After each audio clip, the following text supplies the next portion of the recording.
Hello my dear students, today I am going to explain you displacement reaction. So इसे हम एक example के through समझेंगे students. आपने प्रीवियस क्लास में अपने 7th क्लास में भी इसका एग्जाम्पल देखा हुआ है. Okay, so let's start activity 4.8. तो एक्टिविटी 4.8 के थ्रू आपको क्या करना है स्टूडेंट. यहाँ पर हमने 5 बीकर लिए हैं 100 मिलीलीटर के. ओके, उनको लेबल किया हमने. लेबल किया उनको A, B, C, D and E. और सारे बीकर्स में हमें क्या रखना है, कुछ सब्सटेंस डालना है. जैसे सब्सटेंस यहाँ पर बताए हुए हैं. ओके, बीकर ए में copper sulphate and zinc granules. Beaker B copper sulphate iron nails. Beaker C zinc sulphate copper turnings. Beaker D iron sulphate and copper turnings. Beaker E zinc sulphate and iron nail. तो हमें ये substance इस beakers में टीस्पूनफुल मतलब एक पूरा चम्मच भरकर डालना है. और उसमें कितना वाटर लेना है हमें, 50 millilitre. Each beaker fill 50 millilitre water. Okay, तो 50 मिलीलीटर वाटर लेना है हमको. फिर जो सब्सटेंस मैंने आपको बताया वो सब्सटेंस हमको 1 टीस्पूनफुल इसमें डालना है. और उसके बाद क्या करना है, उसको keep the beakers undisturbed for some times. हमको ये बीकर्स को समटाइम्स के लिए अनडिस्टर्ब के साथ रखना है, मतलब कोई डिस्टर्बेंस उसमें नहीं होना चाहिए. ओके, तो क्या देखते हैं हम इस एक्टिविटी के थ्रू. जब हमने उसे समटाइम्स के लिए रखा हुआ है तो क्या होता है, क्या ऑब्जर्वेशन आता है, तो क्या चेंजेस आता है. जितने भी बीकर हैं हमारे वेरियस बीकर्स है उसमें क्या ऑब्जर्व करते हैं हम. तो हमने क्या देखा कि हमने पढ़ा हुआ है कि metal displace another metal from its compound in aqueous solution. एक मेटल जो होती है वो अदर मेटल को क्या कर देती है, डिस्प्लेस यानी हटा देती है उसको aqueous solution. Aqueous solution students, यहाँ पर एक्वस सॉल्यूशन आया है. एक्वस सॉल्यूशन कि जब भी हम किसी भी सब्सटेंस को उसका सॉल्यूशन बनाकर वाटर के साथ उसको जब मिक्स किया जाता है तो वो एक्वस हो जाता है. ओके, तो ये एक्वस सॉल्यूशन है सारे. तो जब डिस्प्लेसमेंट रिएक्शन के थ्रू क्या होता है, एक मेटल जो है उस दूसरी मेटल को वहाँ से रिप्लेस कर देती है. जिसे यहाँ पर हम देखेंगे बीकर ए की बात करते हैं. Beaker A zinc replace copper. Beaker A में क्या है, जिंक ने कॉपर को रिप्लेस किया हुआ है. ठीक है ना. यहाँ बीकर ए में देखो कॉपर सल्फेट और जिंक ग्रैन्यूल्स था. ओके, तो जिंक यहाँ पर क्या हो गया फिर फॉर्म, कॉपर तो अलग हो गया. आप देख सकते हैं फिगर में दिखाई दे रहा है. ओके, ये कॉपर नीचे आ गया है और जिंक सल्फेट जो है मतलब जिंक सल्फेट एक उसमें फॉर्म हो गया है. मतलब कॉपर अलग हो गया और जिंक सल्फर के साथ मिल गया और जिंक सल्फेट मतलब यहाँ कॉपर को उसने रिप्लेस कर दिया. और क्या हो गया, कॉपर के प्लेस पे ZnSO4 मतलब कॉपर की जगह किसने ले ली, कॉपर की प्लेस जिंक ने ले ली. ओके, क्लियर हुआ आपको, है ना. क्या था, कॉपर सल्फेट और जिंक ग्रेन्यूल्स हमने डाले थे बीकर में, बट कॉपर की जगह यहाँ पर जिंक ने ले ली और जिंक सल्फेट बन गया हमारा. और जिंक जो कॉपर है वो हमारा उससे अलग हो गया. तो देखिए यहाँ एक मेटल थी हमारी कॉपर और एक थी जिंक. तो यहाँ पर जिंक ने कॉपर को रिप्लेस कर दिया है. ओके, फिर क्या देखते हैं आगे हम, यहाँ पर कॉपर सल्फेट के सॉल्यूशन में से जिंक ने उसको रिप्लेस कर दिया. That is why the blue colour of copper sulphate disappears. ऐसा कैसे पता चल रहा है, हम उस एक्टिविटी में हम देखें कि जो ब्लू कलर था कॉपर सल्फेट का वो गायब हो गया और अब उसमें पाउडरी रेड मास मतलब पाउडरी रेड कलर का जो सब्सटेंस है वो नीचे उसमें डिपॉजिट मतलब बॉटम में उस बीकर के यहाँ पर जमा हो गया.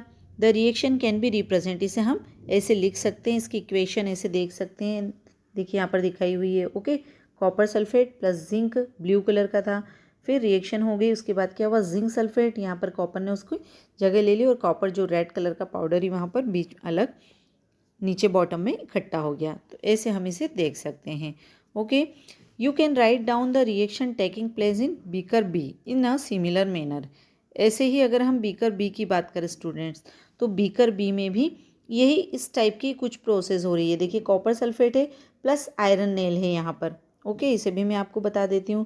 तो यहाँ पर कॉपर सल्फेट है प्लस आयरन नेल हमने लिया हुआ है. बट क्या हुआ यहाँ पर जो आयरन है उसने कॉपर को रिप्लेस कर दिया। ओके, तो यहाँ पे भी आप देखिए बीकर बी में नीचे कॉपर थोड़ा सा दिखाई दे रहा है ना, और आयरन सल्फेट बन गया। ओके, यहाँ पर आयरन सल्फेट फॉर्म हो गया, मतलब कॉपर की जो जगह है वो आयरन ने ले ली। तो कुछ ऐसा ही इक्वेशन 2 में भी हुआ, बीकर जो 2 है उसमें भी हमने ऐसा ही कुछ देखा। ओके, अब यहाँ पर ये तो हमने देख लिया कि सिमिलर रूल उसमें भी हुआ, बट सी में ऐसा कुछ नहीं हुआ। यहाँ पर देखो पहली जो है आपकी फ्रेंड वो आपको बता रही है कि ए और बी में तो ऐसा कुछ हो गया कि एक मेटल की प्लेस दूसरी मेटल ने ले ली, बट सी डी एंड ई ये 2-3 बीकर में ऐसा कुछ भी नहीं हुआ। There could have been displacement of zinc by copper in beaker C and by iron in beaker E. Similarly, iron could be displaced by copper in beaker D. ऐसा अगर होता तो उसमें भी हो सकता था। यहाँ पर बता रहे हैं ना कि जिंक सल्फेट और कॉपर टर्निंग है, आयरन सल्फेट है, कॉपर टर्निंग है, जिंक सल्फेट है और आयरन नेल है। तो यहाँ पर ऐसा कलर चेंज नहीं हुआ, ऐसा कुछ यहाँ पर देखने को नहीं मिला। ऐसा क्यों नहीं हुआ? तो क्या होता है ऐसा? When zinc can replace copper in beaker A, why cannot copper replace zinc in beaker C?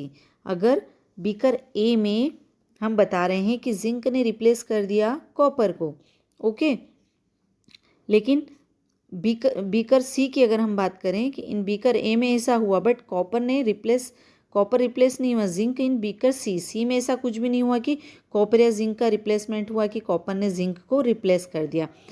तो इसके लिए मैं आपको याद दिलाना चाहती हूँ स्टूडेंट्स कि remember that science is not arbitrary, मतलब साइंस में कुछ भी इच्छा से नहीं होता है कि हम हमारे अकॉर्डिंग रूल्स बना लें, है ना। उसमें क्या होता है, इट फॉलोज डेफिनेट रूल्स। इसमें साइंस के कुछ डेफिनेट रूल्स होते हैं जो कि फैक्ट्स पर होते हैं, बिल्कुल सत्य पर आधारित हो, है ना, कि ऐसा है तो है, ऐसा ही होता है। And the rule here is that zinc is more reactive than copper and iron. तो यहाँ पर रूल ये बोल रहा है कि जो हमारी इक्वेशन फर्स्ट बीकर ए और बी ए की अगर हम बात करें तो वहाँ पर जिंक जो है वो मोर रिएक्टिव मेटल है कॉपर और आयरन के कंपैरिजन में। तो यहाँ पर डिस्प्लेसमेंट रिएक्शन का हमारा रूल क्या बोलता है, a more reactive metal can replace a less reactive metal, मतलब ऑलवेज जो मोर रिएक्टिव मेटल होती है वो लेस रिएक्टिव मेटल को डिस्प्लेस कर देती, but a less reactive metal can not replace a more reactive metal, मतलब लेस रिएक्टिव मेटल जो होती है वो मोर रिएक्टिव मेटल को रिप्लेस नहीं कर सकती है। Now you can understand why there are no displacement. इसलिए आप लोग समझ सकते हैं कि ये डिस्प्लेसमेंट क्यों नहीं हुआ, क्योंकि वहाँ पर जो मेटल्स है बीकर बी सी और डी में वो लेस रिएक्टिव है, ओके, तो वो उसको डिस्प्लेस नहीं कर पा रही। Can you guess the sequence of metals from more reactive to less reactive among zinc, iron and copper? तो क्या आप बता सकते हैं कि जिंक, आयरन एंड कॉपर में ज़्यादा रिएक्टिव मेटल कौन सी होगी? तो ज़्यादा रिएक्टिव मेटल कौन सी होगी? जिंक होगी, ठीक है ना। जिंक के बाद आयरन, आयरन के बाद कॉपर का नंबर आएगा। तो ऐसे ये आप जब हायर क्लासेस में आएंगे स्टूडेंट्स तो आपको इसके बारे में समझा दिया जाएगा। Next topic is uses of metals and non metals. अब बात करते हैं हम uses of metals and non metals. तो you should be able to guess why metals are used in making machinery, automobiles, aeroplanes, trains, satellites, industrial gadgets, cooking utensils, water boilers. You are also familiar with the uses of some non-metals. तो students आपको पता है कि जितनी भी metal है वो कहाँ यूज़ होती है? मशीनरी, जितनी भी मशीन्स बनाई जाती है, automobiles, aeroplanes, train, satellites, industry के जो गैजेट्स होते हैं, कुकिंग यूटेंसिल्स जो होते हैं आप किचन में देखते हैं, ओके, वाटर बॉयलर्स जो होते हैं, इन सभी में मेटल्स का यूज़ होता है। You are also familiar with the uses of some non metals, और आप कुछ नॉन मेटल्स के बारे में भी फेमिलियर हैं, उनसे भी आप परिचित हैं। Here are some interesting ones. तो यहाँ पर कुछ पॉइंट्स हमने दिए नॉन मेटल्स कहाँ पर यूज़ होती है, ओके।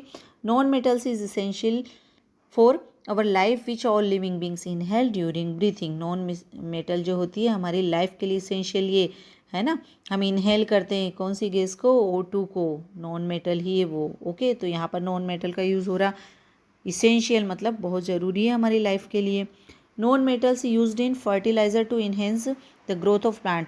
इसके अलावा नॉन मेटल्स जो होती है फर्टिलाइज़र, उर्वरक के रूप में प्लांट्स में की ग्रोथ में यूज़ होती है, ओके। जो प्लांट की ग्रोथ में जो भी नॉन मेटल्स यूज़ हो रही है वो उसको ग्रोथ करने में काम में आ रही है। तो जो यूज़ होता है वो सब नॉन मेटल्स में आता है। Non metals used in water purification process.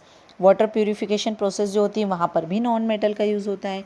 Non metal used in purple coloured solution which is applied on wounds as an antiseptic. इसके अलावा नॉन मेटल यहाँ पर देखिए एंटीसेप्टिक के रूप में भी यूज़ हो रही है। पर्पल कलर का सॉल्यूशन होता है, वो अप्लाई करते वंड्स, जब हमको चोट लग जाती वहाँ पर एंटीसेप्टिक क्रीम के रूप में। नॉन मेटल्स यूज्ड इन क्रैकर्स। पटाखे जो बनते हैं हमारे उसमें भी नॉन मेटल्स का यूज़ होता है ना, होता है ना। You may add some more uses of metals and non metals from your experience. और भी आप students non metals and metals के यूज़ बता सकते हैं आप अपनी डेली लाइफ में, या आपने एक्सपीरियंस किया होगा, देखा होगा, है ना। तो आप अपनी डेली लाइफ में नॉन मेटल्स के बहुत सारे यूजेस बता भी सकते हैं।